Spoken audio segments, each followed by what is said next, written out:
welcome to the GameKraft GameKast on thegameraccess.com. I'm your host, Bronson Fiore, joined by... Anthony Tall! Ashton Holiday as well. I'm not on the ball, you guys. You guys are clearly on the ball. I'm not. I just came back. All right, we might as well talk about what we've been up to. I just came back from an interview where, because it was at the mall, they do the interviews in the food court. And at our food court, there's TV with music videos playing, and Gangnam Style was playing during my interview. I could not have been more stoked. I think the word to describe that moment is beast. Yeah. Oh my god. Yeah, I just was super stoked. I felt I hit the interview out of the park. Was super jazzed. Hopefully I get the job. Anyway, what have you guys been up to this past week? No, come on, Anthony. You were psyched before. Come on, go. I wish. Keep going. I wish my stuff was as exciting as Bronson's, but it isn't. I mean, I kind of had a bit of a rough school week, but I think the only thing that could match is in Madden. In the Madden League, after badgering Bronson to advance it, played against the Lions, and I won 69-0. Good God. He's fucking 7-0, everyone. No, like, I sat there, and when it was all over, I was like, this is all pro, right? Matthew Stafford isn't this bad. Basically, I played the near perfect, well, actually, you could call it the perfect game. Got 4 interceptions, destroyed the Lions on all pro.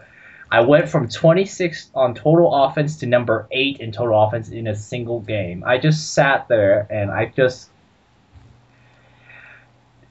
is not supposed to happen. I'm not supposed to be this good, and now I'm ranked number 2 in the league, with the only team being better than me is the Ravens. That Ravens guy was in the league last year. That dude is amazingly good. Yeah, he frickin'... And, you know, the Ravens is a AFC team, right? Yeah, so... Okay. So I don't... But I'm going to find a way around him so I can play you in the Super Bowl. If I get to the Super Bowl. Dude, you're the favorite in the NFC right now. But... I simmed my game against the Chargers and I lost. So right now I'm going to be 6-1. But, hey, whatever. You know what? 18-1... is going to look really good when I get that Super Bowl trophy.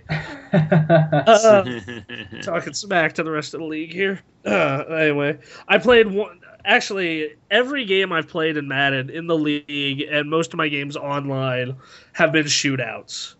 I'm not surprised. You are actually ranked number 1 for points scored. Your average is 42, and the next one in line is 37.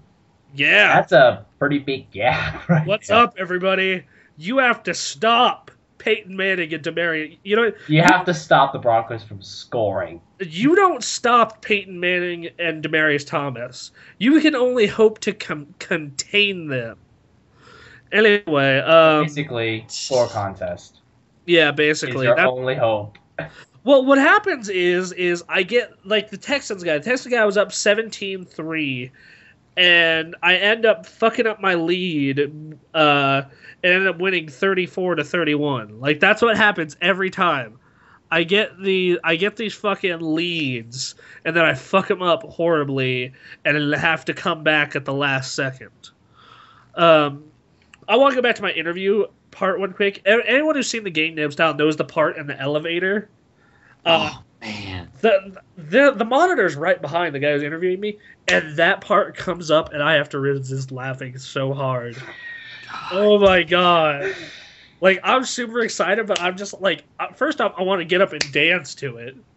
And then I see that, and I'm just like, oh god, this is amazing, but fuck, please. No. That is an amazing moment. That's my favorite moment of the whole music video. Oh, man. My favorite thing to come out of that video was a flash mob at PAX. That was my favorite thing. But, anyway, Ashton, what have you been up to? You know, not much, as usual. But I've been playing lots more Pokemon.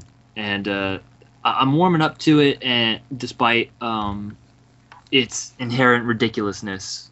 the more you play, the more you realize, man, Pokemon's dumb. Like, you realize Pokemon's dumb before, but man, oh my god. Pokemon Black 2 and White 2 Guys. comes out in 30 minutes in your area.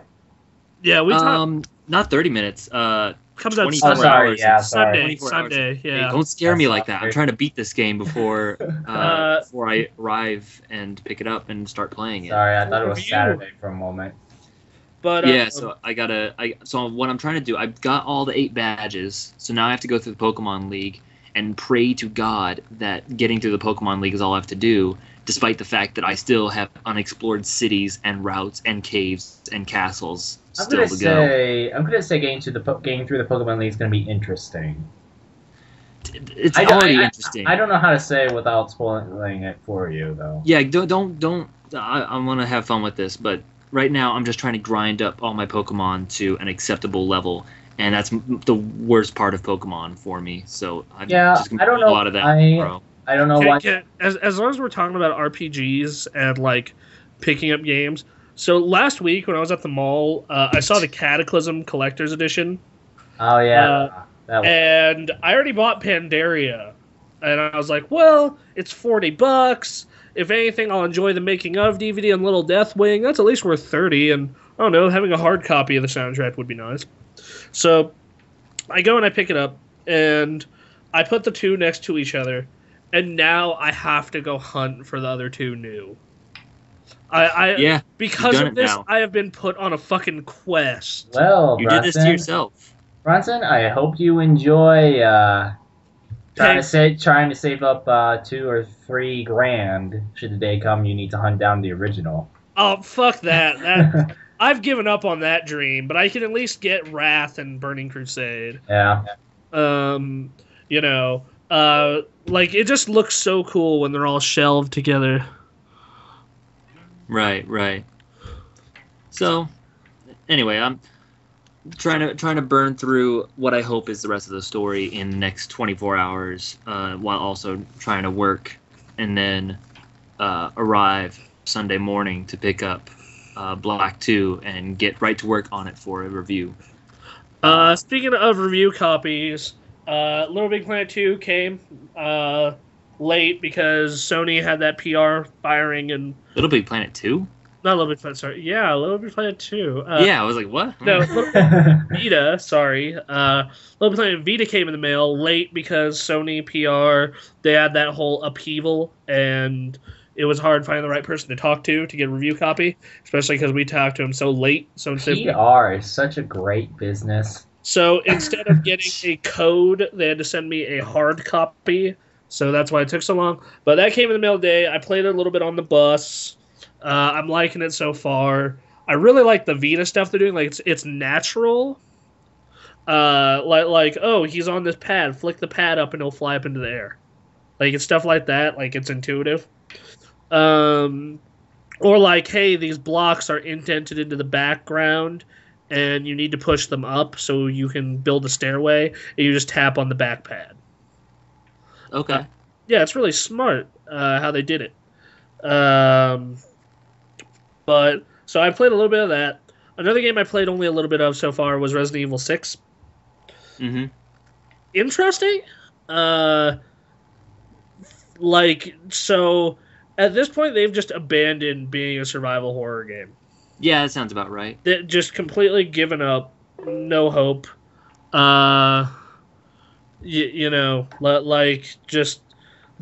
Okay, so the game starts out with a fucking like cutscene where you're knocked out and you have to like drag yourself into an alleyway.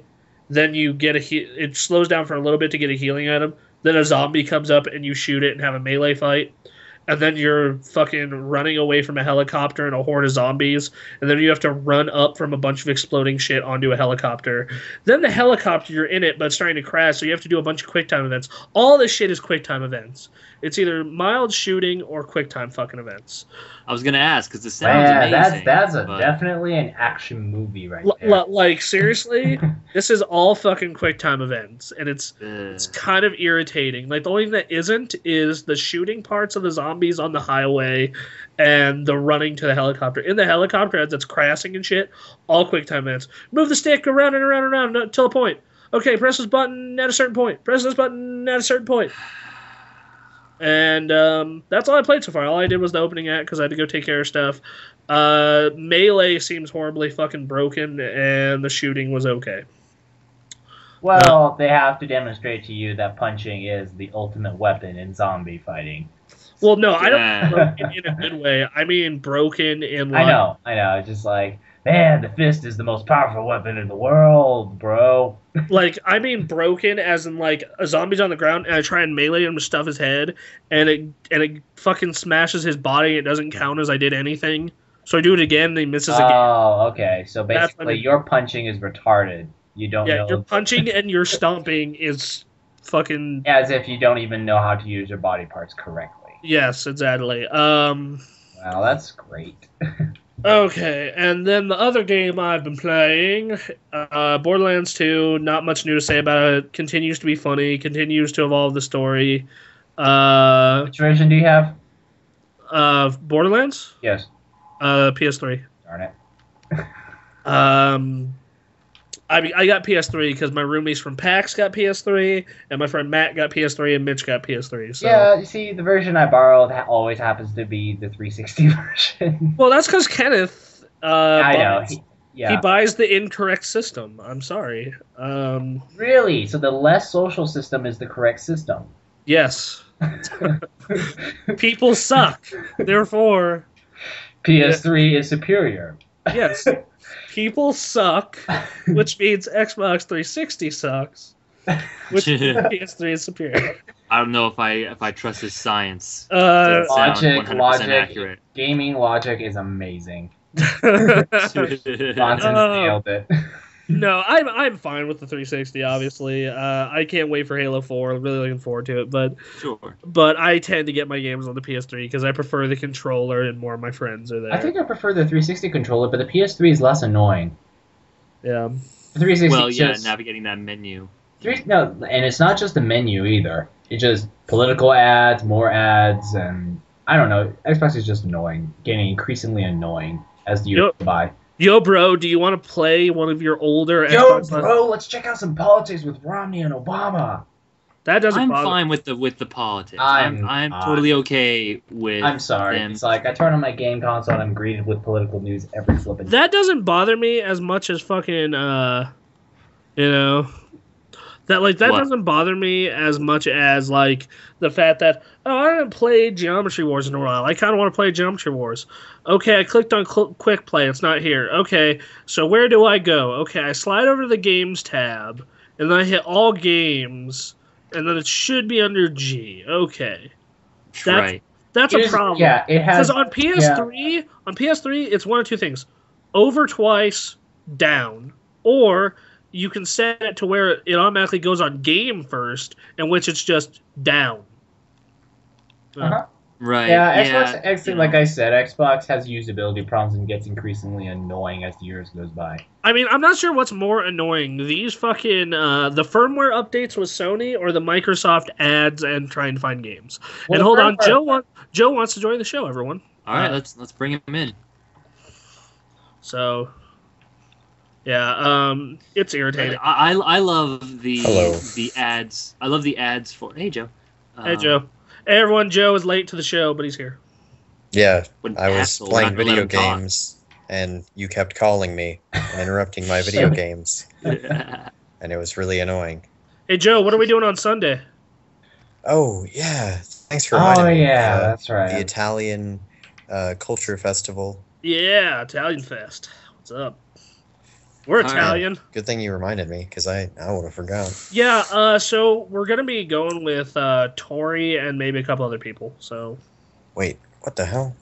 Yeah, what? No, sorry, not that. So it's like, wait, what the hell? Fuck those people. Fucking goddamn. No, I was just reading a schedule, and it was different than I thought it was, so it just kind of surprised me. Okay, anyway, I guess...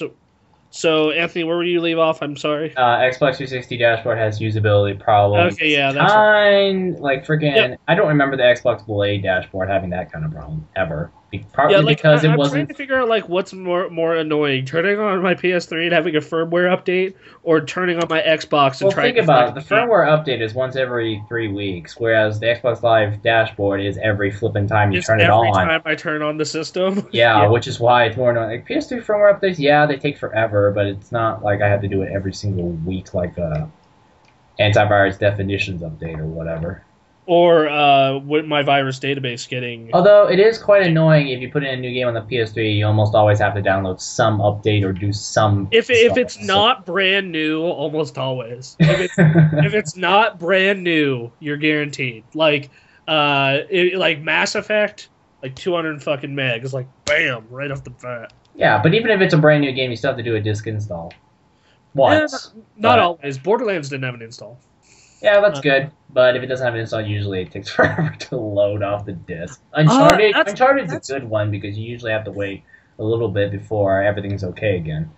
That's actually one thing that I'll have to give props to Uncharted and Borderlands for on the PS3 is when you first boot up the game, it takes a long-ass time to load, but then after that, it's just really fast. So, that said... the final thing I've been playing, and Anthony finally got to play it last night. And Goodness, no. And Joe went to the midnight launch with me. Hey, it's relevant. It's relevant in this kit. Yep, it is relevant. So we can talk about it. Yep. And Joe went to the midnight launch with me, which that was kind of fun. So sleepy. And that is Mists of Panderia. For the game that shall not be named. Warcraft. Yes. So, Anthony, because you just started yesterday, and how far did you get into the starting zone, and what'd you think? Half of Jade Forest has been covered on the map. Okay, so you got to, like, the Pearl Fin? Yes. Those fish people? Okay. Yep. Anyway, well, just past that. Okay, so got Panderia, went through the entire whole, hey, Warcraft is now more cinematic, with more dialogue, more voice dialogue at least. And showed up to Panderia, and wow, that place is very pretty. Like I wanted to say, oh, Warcraft has a aging game engine and all that stuff, but no, it looks very pretty. And then, of course, this is also the first time that I've thoroughly tried playing the game with all the changes they've put into it since patch 5 from a few weeks ago. And I really like it. Playing on Hunter is actually a little bit easier now and a little less annoying. Questing is still the same. Warcraft questing. Hey, we need you to get 10 of these, go kill 15 of those, wipe out the entire population of spiders, that kind of stuff. And my experience so far is Panderia just feels more like it feels more real than my experience through Cataclysm. I like the fact that Cataclysm kind of just said, okay, here are the portals to the 5 different zones, and you're going to go through that zone, then you're going to come back to Stormwind. I like how Panderia kind of feels like we're like colonizing and exploring this new uncharted land. Yeah. Cataclysm was essentially, hey guys, you remember Azeroth? Yeah, it's on fire now. Burning.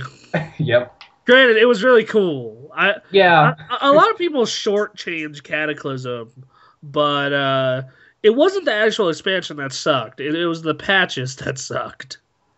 Patches. Rise of the Zandalari sucked ass. Firelands was okay, and Hour of Twilight, like the second half of the raid, was cool, and the heroics were pretty good too. Okay. Yeah. Hold on a sec. What?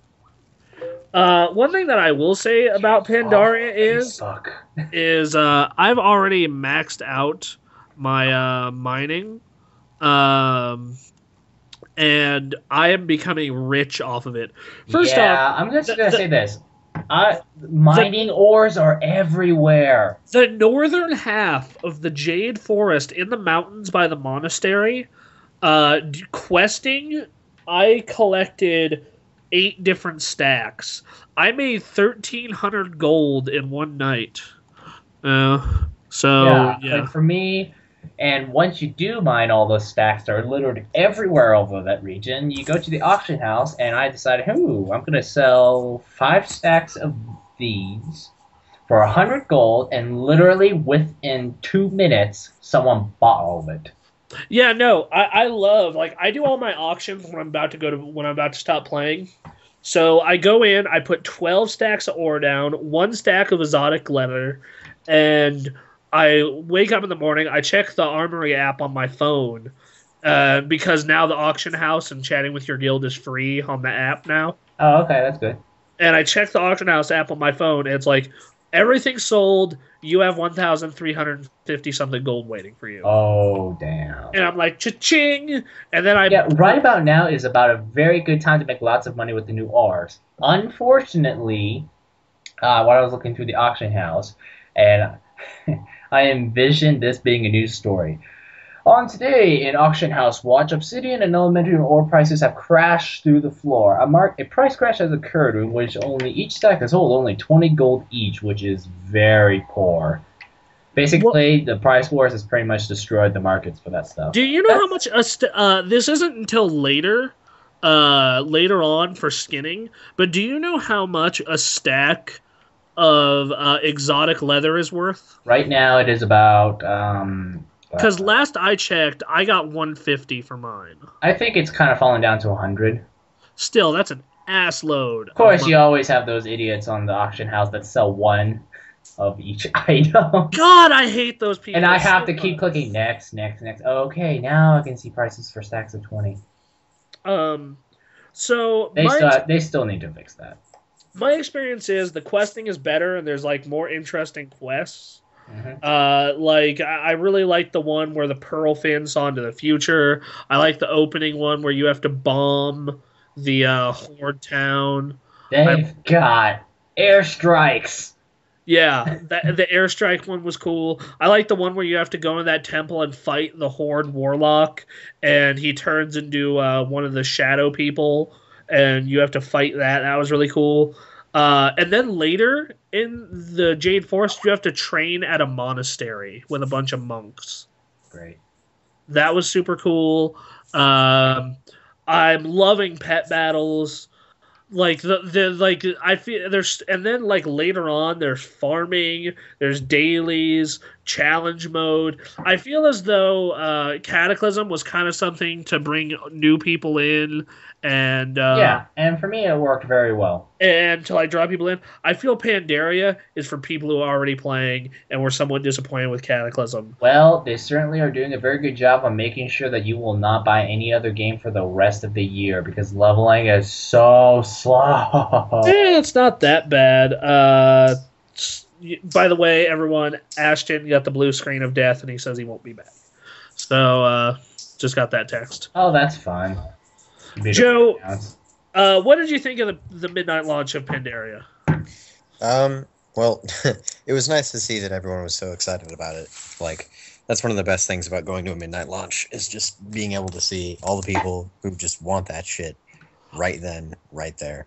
I was happy that like this expansion got a good turnout because reading what some people had to say is, oh, kitty pandas. I think they're just the very, very vocal angry minority. And that's a shame. Like that, those people are missing out on such a quality expansion because they're just looking for something that's impossible to finish. Is what they're looking for. Yeah, and like, and I'm sorry, but I'm pretty sure a lot of us do not exactly have time and commitment to do something that's next to impossible to finish. And the thing is one thing I really like with Panderia is they brought back world bosses.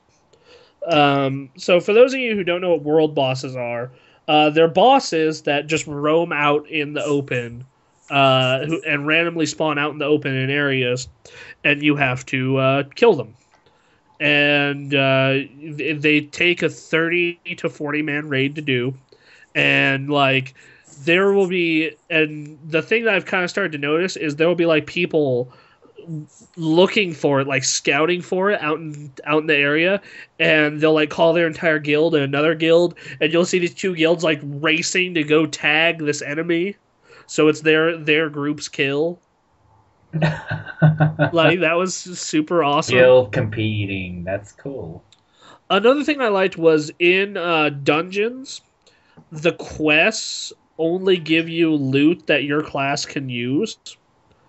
which that was kind of nice. And then also you can only roll on shit your class can use. Mm-hmm. So that like, was I don't get plate armor on a hunter anymore. Yay! That's nice. So yeah, the final thing I want to commentate on, and Joe saw it, so he can talk about it with me. How swanky is that collector's edition? Oh man, that is the amount of work that they put into that box was just really phenomenal. Like, you get it, and it's it's textured, and it's a really high quality box. But then you open that shit up, and ooh, just all the goodies inside just make you so happy. Like, the art book is nice and thick, and then you have the not only do they do a DVD copy of the making of, but they do a Blu-ray. In that video, I showed some of it to Joe. I thought it was pretty high quality. Like, oh, definitely, they put a lot of work Oh, cool menu transitions. Like, Yes. you paid attention to something as unimportant as menu transitions.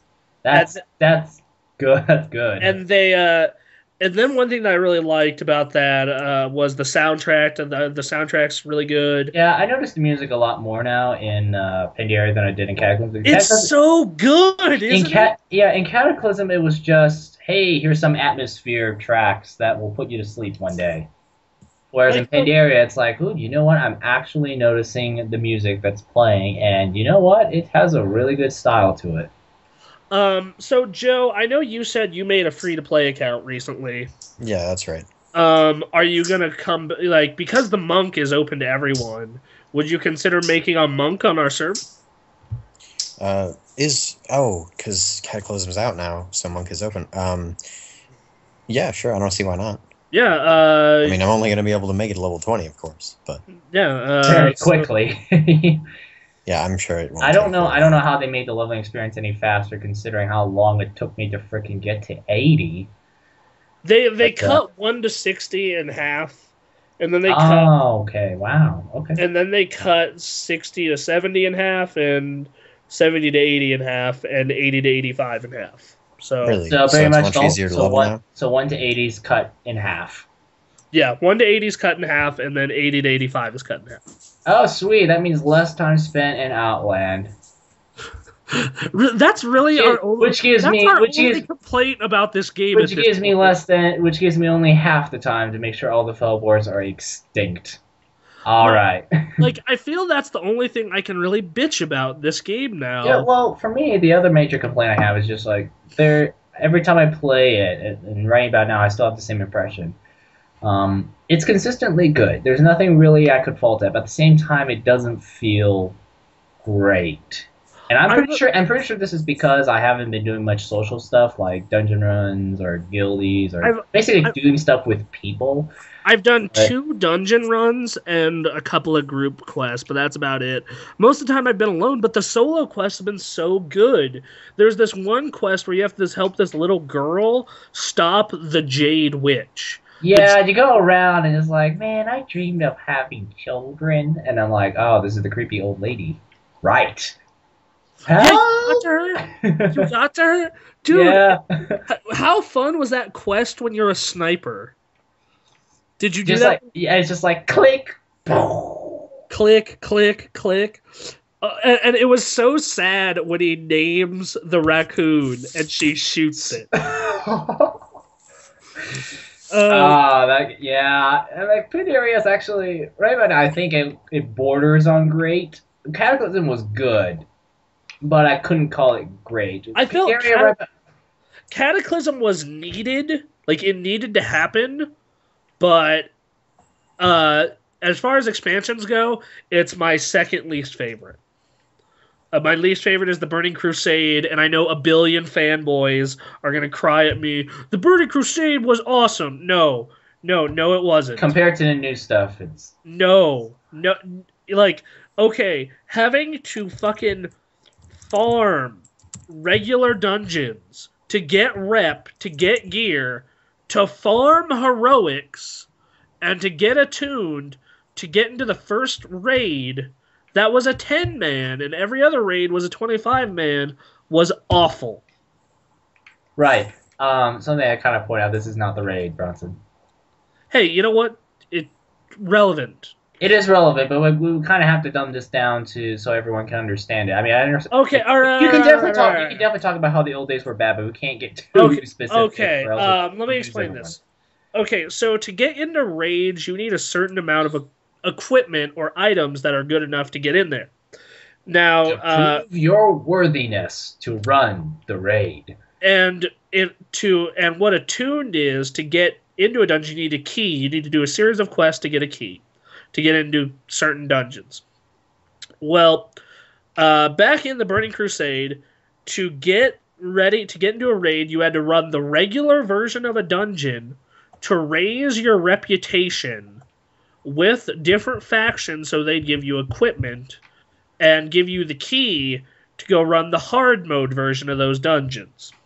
Then you run those over and over and over and over again until you have the gear to get ready for raiding.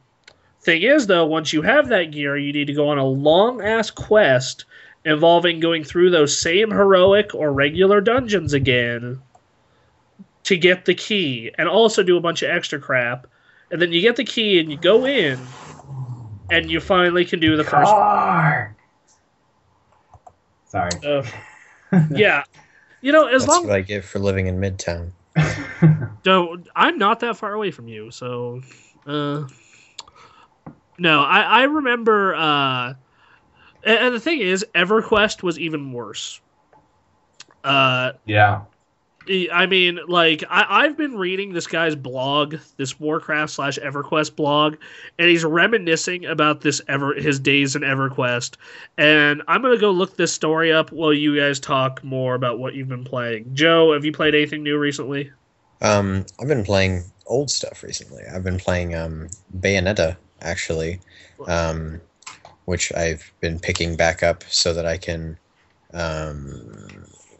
finally complete my nonstop infinite climax run of that game, which is the hardest difficulty, in case that was confusing, because boy, I bet it could be. Aside from that, I have Walking Dead episode 3, so I can finally play that. Yay. Happens no. Oh god, I'll just kill you.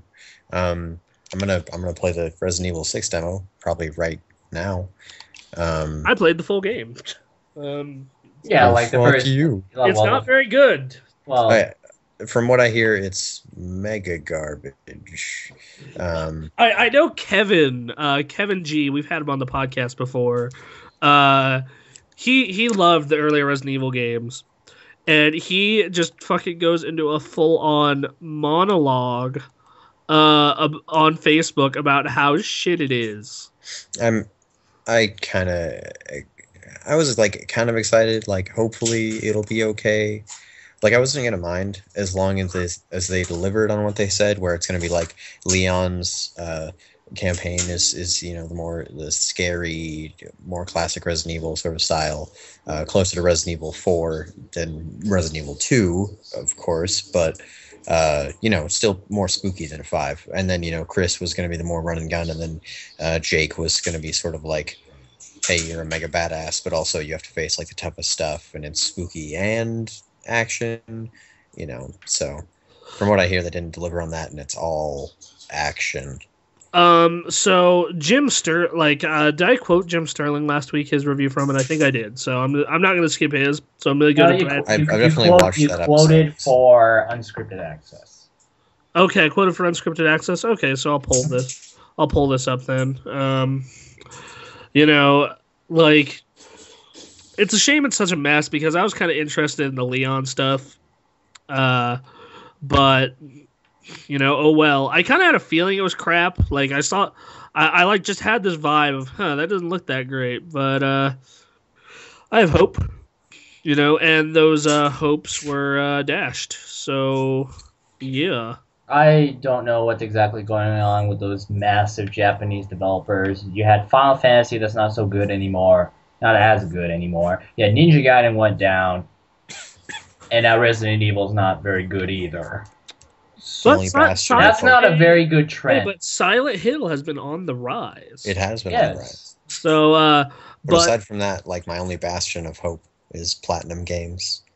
Keep going, Platinum. You can do and it. hey, don't forget Atlas. Yes, Platinum Atlas, Games and yeah. Atlas. Save Japan. And, you know, Nintendo's been doing some good things too. Like, hey, Xenoblade, and the last story came, and that But, some hope again. But here's from the Jim Sterling review. It's bad enough that the game at its very best is so pedestrian, but to screw up in areas that even third-rate shooters manage to get right is something Capcom should find degrading. It's not enough to say that Resident Evil 6 is poor as a Resident Evil game. That alone implies there could be a quality experience if fans can get past their preconceptions and feelings of betrayal. No, Resident Evil 6 is poor by standards of any game, not just high ones set by its own legacy. This unexceptional tripe becomes insulting once the woeful missteps come into play. Resident Evil 6 is not just a step back for the series, it's a step back for commonplace, unassuming action shooters. If any consistently good thing can be said of Resident Evil 6, it's that it has made Paul W.S. Anderson's film adaptations look like fine works of art in comparison. Well, no one will say it. That's a heavy condemnation from him. He just does not like these games, or rather this game, I should say.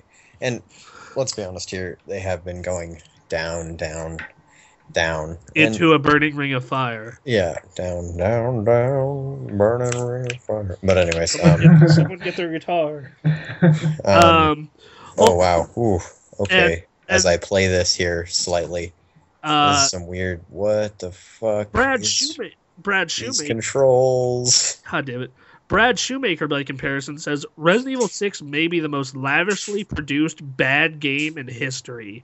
2 out of 5. Wow. Well, in the first 2 minutes that I spent in the menus before I had the podcast, yeah, the menus are nice. Yeah, I actually kind of like the box art. If I had to say something in the Hour of Love in Resident Evil 6, I would say the menus look nice. I would say it has Leon Kennedy in it, and the box art is pretty. And you know what? The menus weren't scary, but they were quite flashy, so that kind of says a lot about the game, actually. Off too. No, that pissed me off, too. When you press start, it doesn't go Resident Evil. Yeah, it doesn't scare you. It just gives you that... That's criminal. That is criminal. Oh, yeah. Wow. So you can move while you aim now, but it's this, like, crotchety shuffle. Yep. That's pitiful. Like, you're just, like, sliding slightly. Holy crap. This game. Oh, God, these controls. I found that blog I was talking about for the EverQuest references. This is called Halfling Luck. One of the biggest features of EverQuest's first expansion, The Ruin of Canark, was the introduction of epic weapons for each class. The stats on these weapons were the best in the game, and the particle effects on the equipped item made sure that your prize would not go unnoticed by other players. Having an epic weapon was a true status symbol among players. Obtaining one of these weapons required embarking on a marathon quest that spawned across the world. Some tasks could be completed alone, but most of the time they required the help of a few others, if not dozens of friends. It took several months for players to completely discover the entirety of each class unique quest, and while some epic quests turned out to be easier than others, they all had their bottlenecks. The most notorious of these bottlenecks was the last leg of the cleric, for those who play World of Warcraft Priest. Epic, the water sprinkler of Nam Akan. Even speaking the name Ragefile will probably send a chill down the spine of anyone who played a cleric between 1999 and 2002. Zordak Ragefire is a red dragon who first appears as the form of a human merchant, but must be slain in order to obtain the last piece in the quest, his heart. The cleric going for it would likely need the help of 34 players to defeat the dragon, and that was the easiest part of the task. Okay, are you guys ready for this stupidity? All right, I am ready for the stupidity. This is pretty fucking hilarious. This is exactly why I loved EverQuest when I was like 10 years old and had unlimited time to play games. Uh-huh. First of all, Rangefire only spawned in Nagafen's lair and in the same part of the zone as Lord Nagafen himself. Nagafen was one of the original dragon boss fights in the game. So you're thinking 2 dragons at once? Nope. That'd be easier than the truth. The problem with Nagafen is, in an attempt to keep content available for lower level players, Variant had put a cap on Nagafen. That meant if you were above level 52 and attacked Nagafen in any way, you'd be teleported out of the zone. Rangefire could only spawn if Nagafen was dead. So this typically meant the cleric or his or her friends would need to organize an open raid on Nagafen that they could not participate in. Once that was completed, the real fun began. I'm not sure if anyone truly figured out the math of this, but I'm going to tell you the way I understood it. After Nagafen died, an invisible timer began. At 1 hour, there was a chance for Rangefire to spawn. A 4% chance. At the end of hour number 2, 5. 3, 6, and so on and so forth. This meant that the cleric could possibly be there for 96 hours. Yep, that's 4 days of real Earth time. I knew of several clerics that camped Rangefire for 3 full days. It gets worse. The fire giants guard Nagafen respawn every 6 hours, regardless of whether or not Nagafen is already dead. So not only are you potentially going to be awake for the better part of 4 days, but you're going to need the help from at least 5 or 6 people several times a day, and in the middle of the night if you didn't get help in time. If you didn't get help in time, another group could potentially take your camp. There weren't any rules on this, but if you couldn't kill the giants, basically you forfeited your camp, whether you'd been there 6 hours or 86. The same goes whenever Rangefire spawns. If you couldn't mobilize enough people for a dragon raid, someone else could take it. Fall asleep, forfeit. Internet goes out, forfeit. So let's recap. Complete a dragon raid in which you cannot participate. Be prepared to stay in one spot for 4 days real time. Enlist the help of several friends to accompany you at least every 6 to 8 hours. Hope you have enough friends/guild members to quickly mobilize if or when Rangefire spawns. Okay, this story is not done yet, but thoughts so far. Who designed this? What committee thought this was a great idea? You know, I talk about the stupid shit that I had to go through in Warcraft, but this is like nothing in comparison. Who at Sony Online Entertainment thought this was a brilliant idea? Now, see, the thing is that all of that shit means that, oh man, it sure did mean something. And yes, I get the best weapon in the game that has particle effects on it. No, listen. That particular one, excessive. But overall, doing things in EverQuest, like, man, occasionally you would see a person whose name was just absurdly long, and you were just kind of confused, and it was literally because they had gotten so many titles and stuff that they could have their name be that long. Like, they had just that many titles. And Anthony, you knew that guy was a fucking badass. The Warcraft equivalent I could think of would be in vanilla Warcraft if you saw someone with their entire tier set from whatever the current tier was. So, like, if you saw a paladin running around in full judgment armor, you knew that that fucker was a bad. Yeah, and then of course there's the whole, wow, that looks cool, I want that, and then you start working on it, and then you find out that you have to go run AQ40 like a billion times.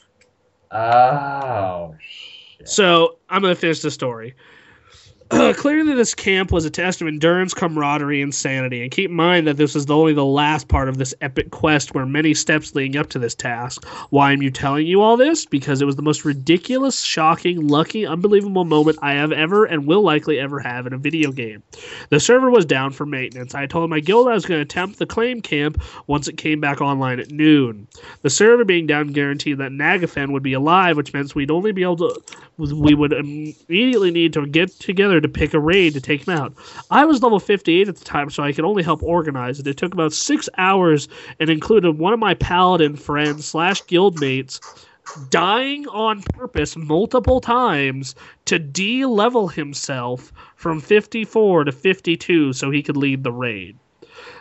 That's so awesome. I'm sorry, that is so awesome to me. A guy willingly will help his friend and de-level himself to do the raid.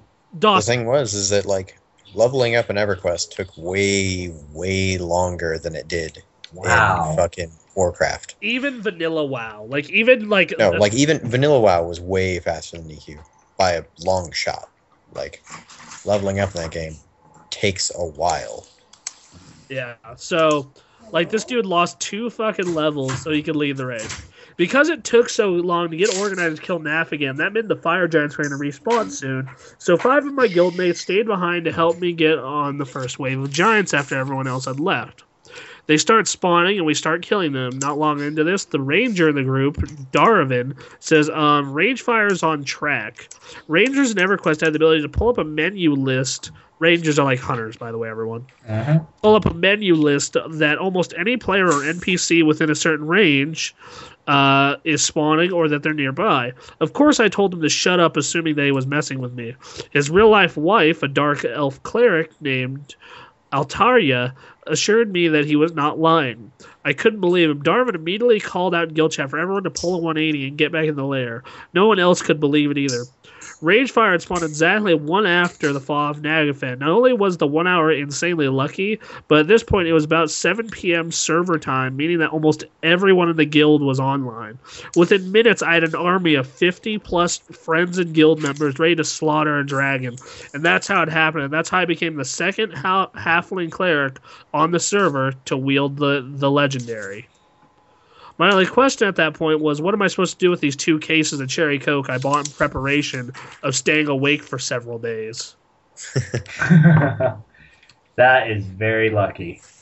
You know, like I think back to vanilla Warcraft and like the insane shit that you fucking had to do in that game sometimes, like fucking, you know, like the attunement for Onyxia, or the I really like the attunement for Onyxia because the Horde got fucked. Like the Alliance quest was so much more fun as big of a pain in the ass and it was, whereas the Horde just got to go play Where's Waldo and the Barons with Rexar. That's great. So yeah. Anyway, so that's the insanity of EverQuest. I won't lie. I really did I just like there were so many ways to do things creatively instead of just like, oh, here's the way you have to do it. Like this is the way you beat this raid. There were, you know, or like this is the way you need to do something or whatever. There was always like you could always do it differently. And the whole like gear is mega important in WoW. Like you can't fucking do things in WoW without gear. You know, raids and such. Yeah. In EverQuest, gear was like a little bit of a help. But if you were, you know, really that good, you could run around goddamn naked and do the same kind of stuff you did with gear. I think the big thing with EverQuest, like the big reason that WoW took over for EverQuest, other than EverQuest making a sequel, was they streamlined the game a lot more and made it more accessible. Oh, they did. Yeah. And overall make a better game. Like even like if you like go from classic EverQuest to vanilla World of Warcraft, is like people like talk about, oh man, grinding PvP for High Warlord took like 4 months of PvP every day in Warcraft. Yeah, dude, that doesn't got shit on some of the stuff you had to do in EQ. Is there an EverQuest 2 now? Yes, It came out. Yeah, that was a while ago. It came out. I'm sorry. I'm a little confused because I know I looked at. I thought about it for a little bit. It's like I thought about playing EverQuest, and it was free to play. They're both free to play if you want to try them. That game. Yeah, it's available on Steam, guys. But the thing is, and it includes a lot of the much older expansions. But you have to pay if you want the full character set or whatever it is. Yep. So. Yeah, Sony Online Entertainment keeping that game going. Okay. For the few that still play it. Yeah, so I'm still kind of in a bit of disbelief that the designers did that. And you know, I actually like the whole guys we got to plan for stuff because I like being in groups that plan and you know it's like okay this is what we need to do this person will like this I like that kind of stuff it just enforces the whole teamwork thing but the only that's excessive. The only equivalent of that today is like hardcore raiding guilds. And Anthony, if you want to experience that, you can probably find one. But Yeah, if I ever make it, if I spend the rest of my life trying to make it to that level. yeah. So And it's just maybe that's another reason why I kind of show up to Cataclysm Dungeons. That's like, all right, we don't need to plan everything. Everyone knows what they're supposed to do, and everyone does their job quietly. Like that's the thing. When I'm working with people, I want the experience that that you are working with people. Okay, this is what we need to do. Let's have a good time. If it doesn't work, okay, let's do some things differently. Instead of you just teamed up with 4 random people you've never met, and everyone's deathly silent, and you are assumed to do your job well, or you're booted. yeah, see, the thing is, like, that's why you have to do guild runs and find a guild that accepts you. When I was a guild leader back in Wrath, like, we weren't the most productive raid team, but we always had fun. And I mean, in some of the stuff, we had down to a science. Me and my off tank, Judson, had a fucking mind link on, like, not on general stuff, just on bosses. Like, I knew exactly how he was going to move, when he was going to move, and vice versa. Like, what was going on. And that was super cool. And, like, we'd have discussions on how to do bosses, and, hey, we're going to kick some ass this week. We're going to finally down Professor Putricide or the vampire princes, whoever was giving us trouble at the time. Like... And I had that with FC Project Mayhem a little bit during when I was the tank for Firelands. Like, I was the main tank. I was the main tank for Firelands. I was like, hey, I don't know how to do this, and they said, yo, here, this is the direction, simple, try this. And like, when gear popped, we split the gear between me and the tank evenly, and we would joke around in chat, but we'd also be serious. It was a good time. Like, okay, I think we just burned up half of the raid topics. No, dude, I have so much for the raid this week. And I'm glad I can actually talk about it too. Talk about Panderia also, but yeah, I guess what I'm really missing is the whole social aspects, the whole group work, and man, I almost said camaraderie. Camaraderie. Camaraderie. God damn, that's the second time that's happened to us. No, I almost said like my brain was like camaraderie ship.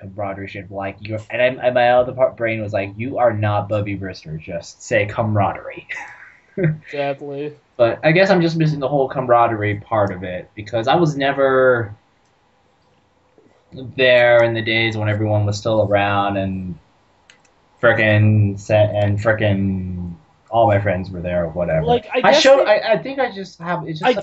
the advantage now, though, is because you're starting to play at the start of an expansion, if you can hit the level cap within the month, you'll probably be able to join one of the guild's raid teams. For Cataclysm, there were 3 of them, so I mean... Okay, well, here's the massive problem. Time. I don't have much time. And that's the other thing, too. In high school, we had a consistent schedule. And, you can plan this stuff out, and you'll be like, all right, 7 p.m., this will be happening, right? Well, that's the problem with me, is that I can never be certain about scheduling this kind of stuff, because I always kind of wonder to myself, what if I have some major project? What if, I can't make it? Then all of a sudden, this group is going to think, this guy is unreliable, we don't want him. See, that's why you need to find a guild that gels with you on that. We had a lot of people like that. Like, I know exactly what you mean, because I have a schedule like that. And during high school, I obviously was a guild master because, my senior year of high school, I was a guild master because was done with sports, only had 4 classes, so literally I had a bunch of time to be able to delegate and, go out and do my, do shit, like organize stuff. And my policy was, look, if you're not going to make the raid, tell me 4 days in advance. That was my policy. And if you fucking don't tell me, you're not going next week. I will find a replacement. Well, policy does have an emergency tolerance, doesn't it? Yeah, it does. Like if you fucking like, oh dude, my car crashed, or oh dude, I was at the hospital, or my grandma was at the hospital, I'd be like, yeah, okay, that's fine, or I have work, like, okay, fine, just try and tell me 24 hours in advance at least. Like, be reasonable with the warnings. Don't go, I'll tell them later. Yeah, don't be like 3 hours beforehand. Yo, I can't go to the raid. Peace, bro. Like that just irritated me so much, and it got to the point of where I was like, okay, you're not going on the raid next week if you do that. Yeah, and the other thing that I'm kind of worried. I find pugs, and I do not care how bad they are. Pugs. Pickup groups. Okay. I don't know. Just frickin' probably should have played it back then, because back then a lot of our friends were playing it. Well, some of our friends were also playing it, and right about now, you are the only guy I know of who still plays Warcraft. Everyone else has moved on. It's me, Kyron, a friend of mine from Alabama, and Quinn when he gets back from the military. When he can, has freedom, actually. He says he's going to pick up right where he left off.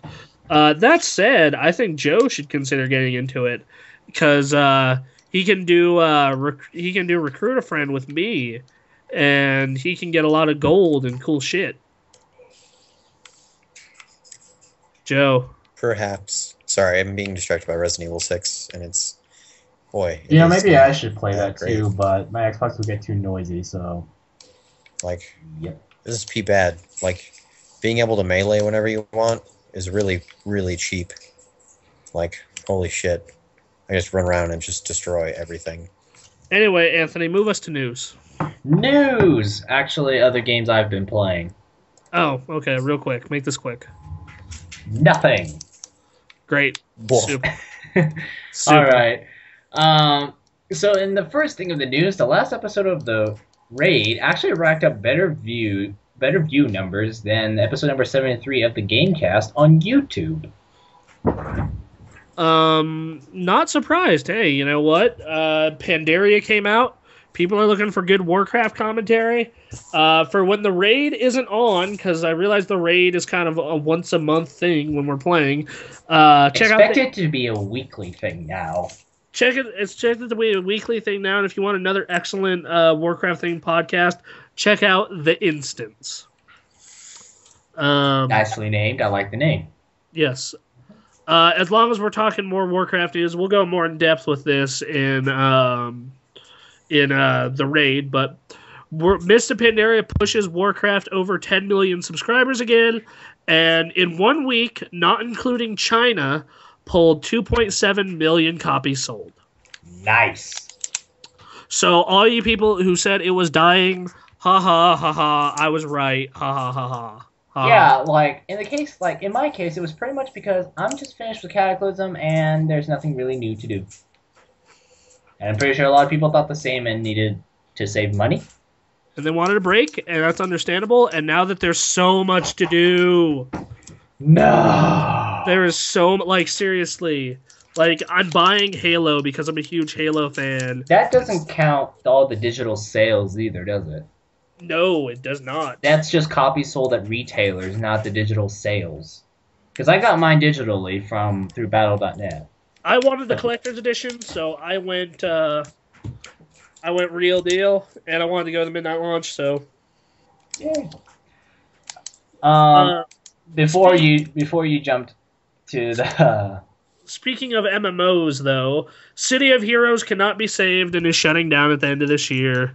Does anyone care about City of Heroes or have anything to say about it? I was actually kind of interested about it, even though I knew nothing about it when they just came out. I guess it was like 07, 08 or something like that. It came out in 2003, and it was okay.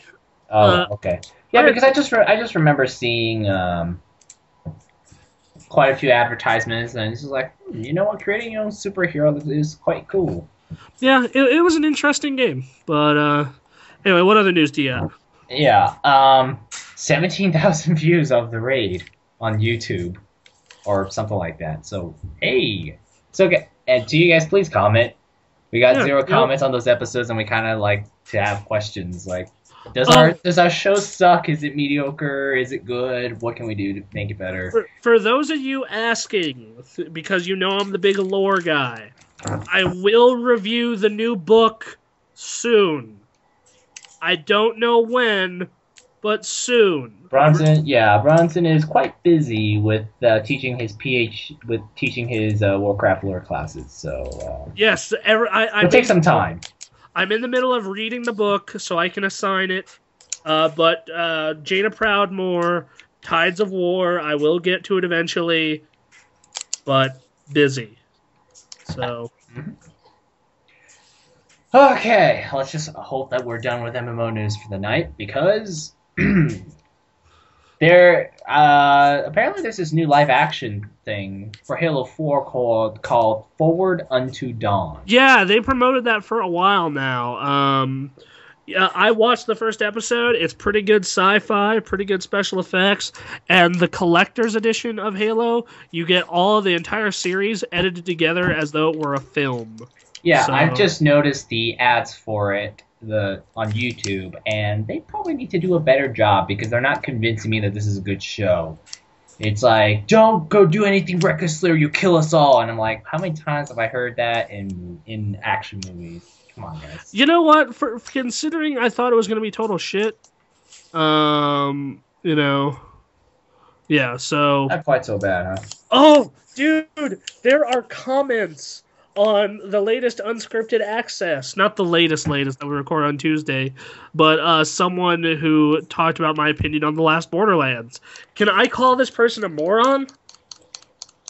Well, you are hosting this show, so go ahead. All right, so we're going to skip ahead of news for real quick, because ex-military85 on YouTube says he didn't like that Borderlands made you feel like you were in a giant wasteland. What a fucking idiot. No shit, that was the whole game's environment, apocalyptic scenario. What a retard. Get a clue, jeez. No, you sir are the retard. Borderlands was set on the fucking planet of Pandora when it was being fucking explored. So, good job. Great. Good for you.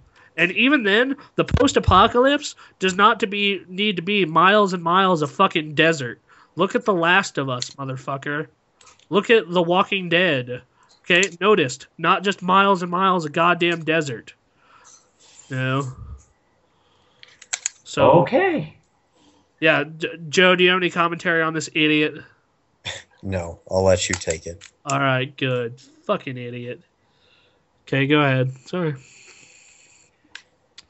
Right. Sorry, got a bit distracted trying to find a comment. So, hey, I really liked Mass Effect 2 and finding the collectors was cool. Well, in Mass Effect 3, there's going to be free Retaliation DLC that's going to happen to make the collectors enemies. Huh, neat. Mm-hmm. I look forward to that. It's going to be free October 9th. So, dude, so much shit's coming out. Like, in the next week, we got Dishonored and Dance Central and Sonic and Knights and NBA. Oh, yeah! You never talked about the Dance Central 3 demo. Oh, yeah.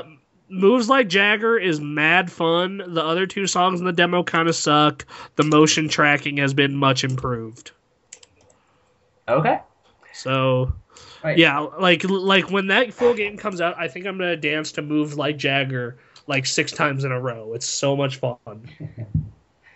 Joe, will you dance with me to Moves Like Jagger? Definitely. All right, good. You know I love increasing GameKraft, increasing musical talent. Yeah, no. Wow. Slowly. Between SingStar and Dance Central, pretty soon we're gonna form a pop group. Oh man, I can dig pop group.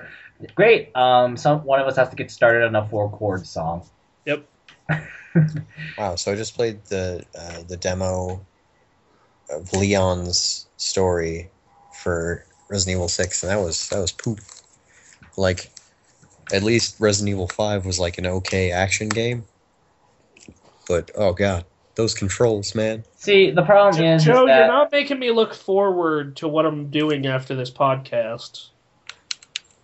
It's so bad. What's kind of sad is that Capcom has shipped over 4 million copies of that game already. If you bought if you bought Resident Evil 6, this is what you need to do. If you can't get your money back, you need to get as much money as you can for it and put that towards a good game that has come out like Borderlands or Little Big Planet Vita Mists of Panderia. Or Mists of Panderia, or coming up is Dishonored, which is supposed to be good, or Dance Central 3, or in the far-flung future, Halo 4. Basically, make that poor copy of Resident Evil 6 worth something. Yes, it is still worth money. It's only a week old. Get Like, as much. Just get as playing much- this, Get as much trade-in value as you can. just playing this, I already would just recommend this as like a rental if you're really curious about playing it, because you like Resident Evil like me and Bronson and such, but you're not too sure because you didn't like the way that they've been heading with Resident Evil 5. Rent it. Don't buy it. I mean, that's what I did. I gameflied it, so. Yeah, good idea, because this is going through Chris's now. The way, Bronson, the way you gave the warning about Resident Evil 6 is like a public service announcement. And the thing is, like, some crazy people like this game. Danielle, a member of our staff, does. This is going to cause some problems at the Game of the Year awards. I can already tell. Well, God. I'm pretty sure we let me read her comment. OMFG Resident Evil 6 jizz and done. My balls are completely lodged in my throat. Everyone get this fucking game now. Well, Bronson, I'm pretty sure we all have a game that the world hated that you liked. I know. Look, I'm aware that I've liked bad video games, but I don't try and sling them on the Game of the Year awards list. Well, everyone has their own personal preferences. Okay, well, like honestly, some of those preferences are wrong. Yeah. Well, that's just how things are. Look, like, I have Anthony, I get what you're saying. I love Clay Fighter 63 and a third. And that is wrong. Okay? Like Joe said, some of those your preferences are wrong. Yeah. Like, they're wrong if the majority is the complete opposite of what you're thinking, yeah. That doesn't make you wrong. Sometimes you just are wrong. It's just, there are some things that a lot of people hate that, very few actually do like, so. In Danielle's case, that's pretty much it right there. No, people don't like Resident Evil 6, but she likes it. Well, I don't see anything wrong with that. I neither do I. do. Hey, more power to you. It's see so many things wrong with that. My only issue is the problems that it's going to cause on the Game of the Year shit when Well, think about it this way. She'll be outvoted. Yeah, that's true. I mean, that's kind of how things kind of run. Is just majority. This is like, oh god, as a third-person shooter, this is straight terrible. No, here's the thing. I just finished Spec Ops, which is just kind of bland and boring, but at least it's made well. No, like, playing that game, like, the gameplay doesn't. It's not. It doesn't stun you, but it's not like, disgusting. offensive. Like, this is disgusting. No, like, I'm like fighting to play this game right now. Like for me, I'm gonna try and get through as much of it as I can, mainly because I want to see Leon's story. But yeah, so. I feel like this is the kind of reaction. There's more negative reactions to this game than Final Fantasy 13. Well, Final Fantasy 13, at least I found it was what? At least Final Fantasy 13 wasn't broken. Like that. At least it worked. Like, at least I could play that game. Yeah. Yeah. This is pretty wacky. Like, Final Fantasy 13 had some qualities to it. Yeah, like. So you tell me Resident Evil 6 has no qualities to it other than it has Leon in it. It has Leon in it, and it looks pretty, and that's about it. That's not very good. That's not very good. I'm like, you can make yourself look cool. Yeah, like there's so many fucking QuickTime events. You can definitely make yourself. Oh god. Yeah. This is something that's quite interesting. Notice how the whole time that Joe's been playing Resident Evil 6 on this podcast, he hasn't screamed in fear yet. Well, that that's not helped by the fact that like I rarely do that anyways. But Oh. especially since now that I'm on Chris's storyline, like I feel like I'm playing a World War One game or something. That's what this area reminds me of, is a World War One game. Trench warfare? Are you just like hiding in a No hole? man's land. No, it just seems like whenever I think of World War One, I always just think like everything must be gray. Oh, okay. But Black and white film. it's more like World War. I think, it's more of I a World think, War II game would be a much better way to describe that. But yeah, like I'm in this when like someone says World War European I town that's like gray as fuck. There's no color here except for fire.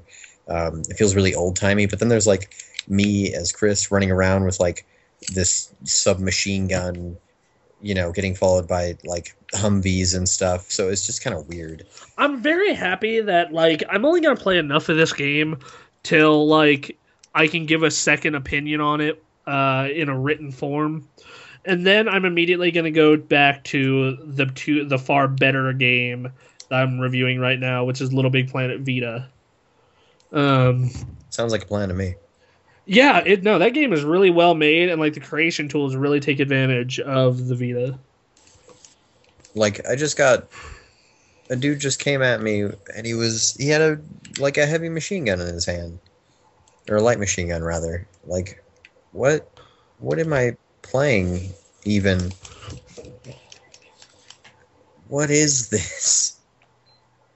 I don't even know what to do anymore. I just I forgot don't know what how we to were deal talking with about this. earlier. Yeah, it's Oh yeah, taste in bad games. I remember. yeah. So Anthony, is there any more news? Yeah, there's quite a little bit. Hey, Xbox Music, because iTunes doesn't exist, debuts October 26th. Don't care. Next. Cliff Beninsky has left Epic Games and is taking a break from the games industry. Honestly, Sorry, I said his last name wrong. Blazinski. Blazinski, yes. I don't think it's as big of a loss as everyone says. Dude's a good designer, but mad overrated. In fact, one of the questions this week that we have is about him versus someone else as developers. Okay. Well, me, Cliff Beninsky, is just because he's the guy who... That memorable quote when he introduced Gears 2. Gears 2 is bigger, better, and more badass. He's like the face of Epic Games. Like, you think Epic Games, the guys who made Gears of War, one of the most popular franchises on the Xbox 360, and when you think of the company, you think of that guy. So, he's a bit of an icon. Next. Bethesda has created a new internal studio. It's called Battlecry Studios, and from the looks of things, they might be making online games. Particularly interesting is because it is headed by ex-BioWare developer Rich Voga, who worked on SWTOR. Okay, great. Their MMO studio is still whatever. Great. Okay, next.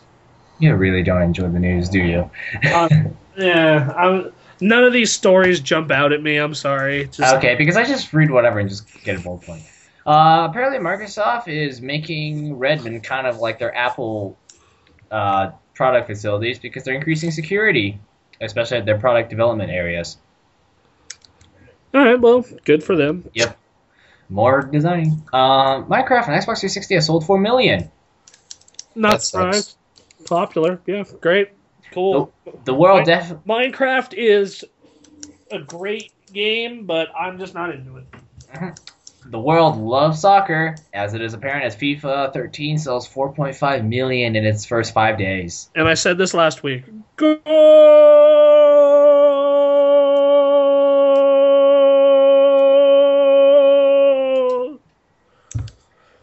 Nail it on the head, Bronson. Yep.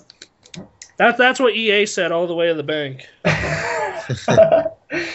That's for sure. Yep. If you spend a lot of money on PSN, great news. If you spend $100 on PlayStation Network this month, the month of October, you get a $20 voucher for November. Does Assassin's Creed come out this month? I think so. Because if it does, I might actually be able to do that. Because Assassin's Creed plus the Borderlands Season Pass and Sound Shapes. Wha-bam. Nice. Done. Oh man, I just realized what this this reminded me of. It's not World War II games. This reminds me of playing Gears of War, just like a crappier version of it. I like the way you put that. Just reminds me of Gears of War, and I'm like, oh, that might be good. Just a really shitty Gears of War. No, it's seriously like this area that I'm in reminds me so much of any area you would find in Gears of War. Everything is like gray and burned out as if like a fire had happened. And I'm fighting these.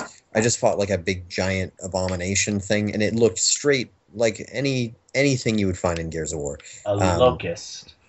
It seriously did. Like I thought, it looked just like any gigantic locust you would find. It didn't have guns on it. That's about the only difference you could possibly figure. But like this feels like playing a really, really shitty Gears of War game. Gears of War was made by people who didn't know how to make a third-person shooter. Oh, that would be this that game. is tragic. Yeah, like Capcom, no, stop it. Right. You're fucking it up. Right. For all the good people. So Microsoft, I forgot where I found this news story, but Microsoft is probably going to introduce some 2% savings on Xbox Live Marketplace if you have a high enough gamer score. Oh, super, Microsoft. You're so nice. And for my birthday, you gave me 20 Microsoft points. You gave me the equivalent of, what's the ratio again? Oh, yeah, you gave me 24 cents for my birthday. Are so cool. Thank you, Microsoft. Okay, that's great. And that's the news. No, that's not all. No. No, wait. I'm trying to. Okay, so it's $5 is 400 points. So how much cents would be 20 points? Let's see. Wait, $5 is 400 points? Yeah. So 20 points is how many cents? Okay, $5 is 400 points. A quarter. So, thank you, Microsoft. Granny Microsoft. I'm gonna go buy some gum with this. I have bought myself 10 minutes at the parking meter lot. Many thanks to Microsoft. Thanks, Microsoft. Studios. I'm gonna go buy That's a shame because you can't even use that to like go park somewhere for 20 minutes or whatever. You can park for Go buy half a stick of gum. Fucking A. Half a stick of gum. Yeah, fucking A. Nice. Yeah, damn it. What's next? What's it? Okay, so we know of Razer, the gaming laptop makers. Yes, they They're make doing- Yeah, they're planning. They may launch a gaming tablet if they get enough likes on Facebook, 10,000. And unlike a lot of tablets, we're talking about something that's powered by Core i7 and runs an actual Windows operating system. So if they get enough interest, they will launch it. All right, that's interesting, kind of. Yeah. No Next. thanks. But Nintendo is planning to bring more retail games to eShop, but a lot of them are games that already came out: Mario Kart 7, Star Fox 64, Ocarina of Time, and others. I own all those games or wouldn't want to buy them, so I imagine they're going to be more expensive. they're going to be $40. They're going to be $40. Which is the wrong way to do it, Nintendo. You're not printing the case and manufacturing the game. Like, it shouldn't be more expensive to get. yeah, digital distribution should just inherently be cheaper. I think Nintendo's logic is probably it's a bigger convenience, therefore you should pay more if you want the convenience. My ass. Yeah. I'd do it if they had Kingdom Hearts on there. What's next? Here's some good timing. Since Pokemon's coming soon, Pikachu and White 3DSs XLs are coming to the West. Regular XLs or 3DS XLs. Okay, all right. Well, that's kind of cool. Yep, Pikachu. So yay, just in time just after Pokemon Black. Just in time for Christmas. Yep, and Pikachu's huge. Last news story I have, very small. Hey, if you don't have a lot of money, but you're thinking about building yourself an entry to mid-level gaming system, AMD has came out with the new A series. For $130, you get decent processing and enough graphics power to do your very basic and mid-level gaming needs. Cool. All right, that's all I have for the news. Super. Wow, there was a lot of shit that was kind of dumb this week. But I guess that's kind of what happens when we're in mid-release season. Yeah, apparently we end up spending a lot of time talking about games that just came out than news stories. All right, so we got 2 questions this week. Who do you think is a better developer, Gabe Newell or Cliff Bleszinski?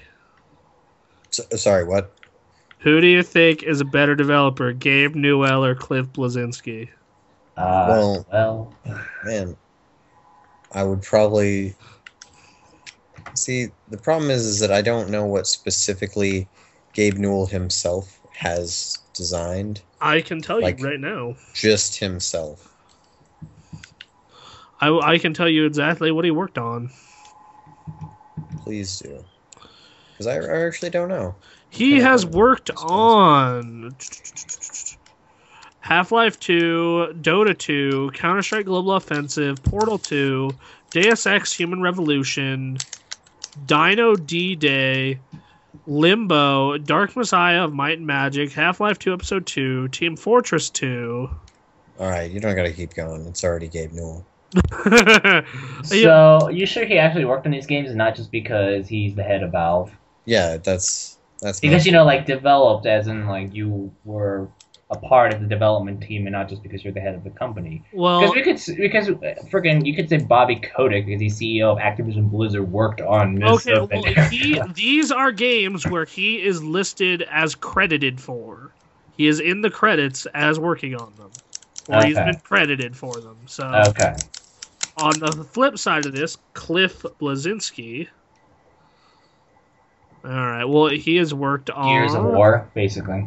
He has worked on Gears of War 3, Bulletstorm, Infinity Blade, Shadow Complex, Fat Princess, Gears of War 2, Unreal Tournament 3, Gears of War, Unreal Championship 2, Unreal Tournament 2004, Unreal Tournament 2, Unreal 2, Unreal Tournament, Jazz Jackrabbit 2, Tyrion, Jazz Jackrabbit Holiday Hair 1995, Jazz Jackrabbit Holiday Hair 1994, Dare to... A lot more stuff than I thought. Yeah. Dare to Dream, Unreal Tournament, Unreal Original, Tyrion 2000, regular Tyrion. Shoo. Wow, that's quite surprising. So now I don't know. Oh, I respect him a lot more since he worked on the Unreal games because I really liked those actually, Unreal Tournament and such. I did. I'd still pick Newell, but that's just me. I like more of the games that Newell has been on. That's for sure. But I definitely, that list just raises my respect a little bit for Cliff Bleszinski because I don't think anybody really knew what the fuck he was on until Gears of War, until he became like the face of that. So that's what he's known for. So that's what I like credited as, and that's it. Yep. Yeah, the Gabe Newell, one thing I found funny, there's one story I'm always going to remember him talking shit about the PS3, and then a couple years later coming out at Sony's press conference. That was really funny. I really like this quote by him. From Gabe Newell, if you don't have a good idea of what the player has going through their minds, that's important. You're going to be a terrible developer. If you don't recognize that for a multiplayer game that the community of people playing the game has just as big of an impact on the experience of somebody coming to the game as the game rules themselves do, then you're going to be a terrible game designer. So, and they've shown that they always want to know what people are thinking. They test their games thoroughly, and tweak them a lot. And usually the best way you can find that stuff, the evidence of that stuff, and listen to how they do it is the developer commentary that they always put into their games. which is always nice. I love that stuff. Yeah, I really. It's always fun to like weird part listen is, and hear do about they how do your that- games are made. Did they do that on the console versions of those games? I am not sure. Because I know they did on the PC ones. I know they did it on the orange box for 360 and PS3. Not sure if they did it on anything. I don't know if they did it on Portal or Portal 2 or what. But it's always nice, like we might not be people that are going to go into game design or be people who make games, but that doesn't mean we don't want to know how you do it. It's interesting. It's cool to know. Would you like some random trivia about Cliffy B? Sure. His first Hold on. claim to fame is when he was featured on the first ever Nintendo Power for having an extremely high score in Super Mario Brothers, close to 10 million, and he designed his first game at age 11. Nice. Oh wow. Gabe Newell, let's see if there's any trivia about him. None, really. He has 2 sons. He lives in Washington, close to Valve headquarters in Bellevue, just outside of Seattle, and has a knife collection with about 600 knives. His estimated You definitely don't want to break into his house then. His estimated wealth is in the tens of millions. When he originally founded Valve, he was already a millionaire due to Microsoft stock. As a result, the success of Valve and Steam, he increased his wealth by roughly 700 to 800%. According to Forbes, Steam controls 70% of the 4 billion market for downloaded PC games. Newell said that Valve is per employee more profitable than Apple or Google. Damn, Per employee, so. Well, no, but still, that's really good. Yeah. Not fucking surprised. Dude, Valve is. They're the only game company, including Blizzard, including Nintendo, that I can't say anything bad about them. I'm pretty sure you can say bad stuff about Nintendo quite easily. Yeah, I know. And I can say bad stuff about Blizzard. Yeah, I can't say anything bad about Valve. Wow, Basically, you guys, I think the only complaint that people really have against Valve is Half-Life 3. Yeah, that's the only thing that I know of that people universally are unhappy about. yeah, that's it. And it's just like, oh yeah, sorry that's not out yet. We were too busy making Portal 2 and all these other amazing games. Yeah, Yeah, right but now Portal it's- 2 yeah, we're but too Portal busy 2 making Dota 2. Yeah. Yeah. So. Yeah, and Steam, you can't really fault Steam much either. It just works well. So. Yeah. So yeah, I like Gabe Newell in that fight, but He could look better though, because I don't think his appearance is. I don't even know how to word it correctly. he's fat. Yeah. Anthony, you just yeah, he's fat. Okay. I kind of feel like fat's being a bit rude, but If you told me which one of them is more attractive physically, it would be Cliff Bleszinski. If you told me which one of these guys would you rather hang out with or have design a game for you, it would be Gabe Newell. Yeah.